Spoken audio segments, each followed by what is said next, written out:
नमस्कार दोस्तों, मैं आप सभी का चिरपरिचित दोस्त उपस्थित हूं आप सभी की सेवा में एक बेहद ही महत्वपूर्ण जानकारी को लेकर के। जी हां, आइए आज हम सभी खांसी को दूर करने के लिए कुछ एक होममेड रेमेडीज़ के बारे में जानते हैं, बहुत ही आसान दवाओं के बारे में। वैसे तो आप जान लीजिए कि खांसी 3 सप्ताह से ज़्यादा रह जाए तो टीबी की संभावना हो सकती है, इसलिए डॉक्टर से ज़रूर दिखाएं। लेकिन जब स्टार्टिंग लेवल पे खांसी हो तो उसके लिए बहुत ही साधारण घरेलू उपाय हम आपको बता रहे हैं।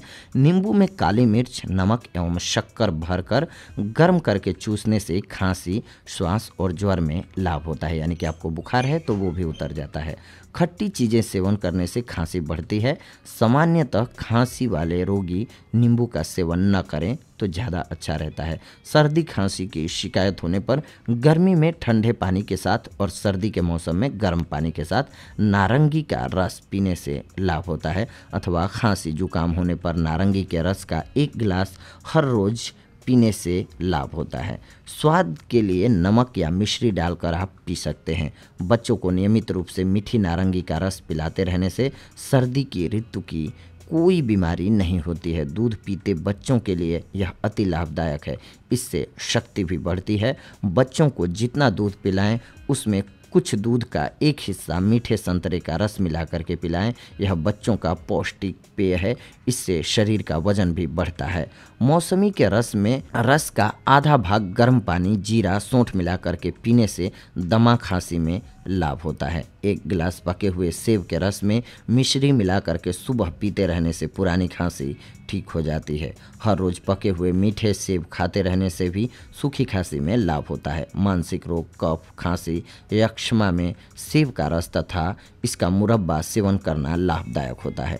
अंगूर खाने से फेफड़ों को शक्ति मिलती है, जुकाम खांसी दूर होती है, कफ बाहर आ जाता है। अंगूर खाने के बाद पानी न पिएं, इस बात का ध्यान रखें। दमे में अंगूर खाना बहुत लाभदायक होता है। यदि थूकने में रक्त आता हो तब भी अंगूर खाने से लाभ होता है।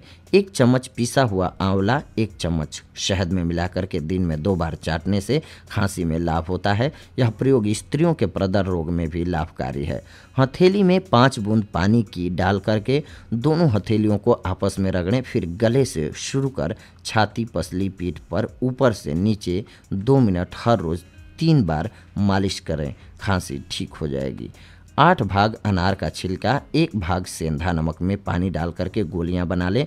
1-1 गोली दिन में 3 बार चूसने से खांसी ठीक हो जाती है। इसके अलावा अनार का छिलका चूसने से अथवा पानी में भिगोकर बच्चों को पिलाने से खांसी में लाभ होता है। अमरूद को भूनकर खाने से भी कफयुक्त खांसी में लाभ होता है। कफ सारा शरीर से बाहर निकल जाता है। इसके अलावा खांसी, गले की जलन एवं फेफड़ों की सूजन हो तो पालक के रस से कुल्ला करने से लाभ होता है।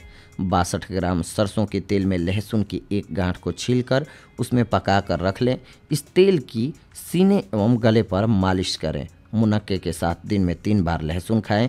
खटाई खाना छोड़ दें। 20 बूंद लहसुन का रस अनार के शरबत में मिला करके पिएं।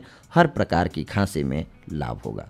5 बादाम शाम को पानी में भिगो दें। सुबह छीलकर इनमें मिश्री और 1 कली लहसुन की मिलाकर पीस लें और खिलाएं। 2 से 3 के इस प्रयोग से काली खांसी, हुपिंग कफ ठीक हो जाती है। बच्चों को लहसुन की माला पहनाना एवं इसके तेल की मालिश भी लाभदायक है, अथवा लहसुन का ताज़ा रस 10 बूंद, शहद और पानी 4-4 ग्राम, ऐसी 1-1 मात्रा दिन में 4 बार देना लाभकारी होता है। इसके अलावा शलजम, जी हाँ, शलजम को पानी में उबालकर इस पानी को छानकर शक्कर मिलाकर के पीने से दमा, खांसी और गला बैठने के कष्ट में लाभ होता है। गला बैठना, गाना गाने वाले गायक, कलाकारों एवं भाषण या प्रवक्ताओं के लिए शलजम का साग खाना परम लाभकारी होता है।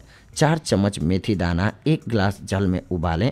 आधा पानी शेष रह जाने पर छानकर गर्म गर्म ही पीने से दमा एवं खांसी में लाभ होता है। यह प्रयोग अनार्तव यानी कि मासिक धर्म न आना में भी उपयोगी होता है। जुकाम, खांसी एवं कुछ बुखार रहने पर पुदीना, 5 नग काली मिर्च और नमक स्वाद के अनुसार डाल करके चाय की भांति उबाल कर हर रोज़ 3 बार पीने से लाभ होता है। जुकाम, खांसी, दमा, कफ और मंदाग्नि की शिकायत में 1/4 कप पुदीने का रस मिला करके इतने ही पानी में मिलाकर 3 बार पीने से लाभ होता है। ध्यान रखें कि पुदीने का रस भी आपको 3 ग्राम की मात्रा में ही मिलाना होता है और आपको पीना होता है। ये कुछ एक ऐसी महत्वपूर्ण औषधियाँ हैं जिनके प्रयोग से आप अपने खांसी की समस्या से छुटकारा पा सकते हैं। अगले एपिसोड में आप सभी के साथ जुड़ेंगे एक और बेहद ही महत्वपूर्ण जानकारी को लेकर के। तब तक के लिए धन्यवाद। नमस्कार दोस्तों।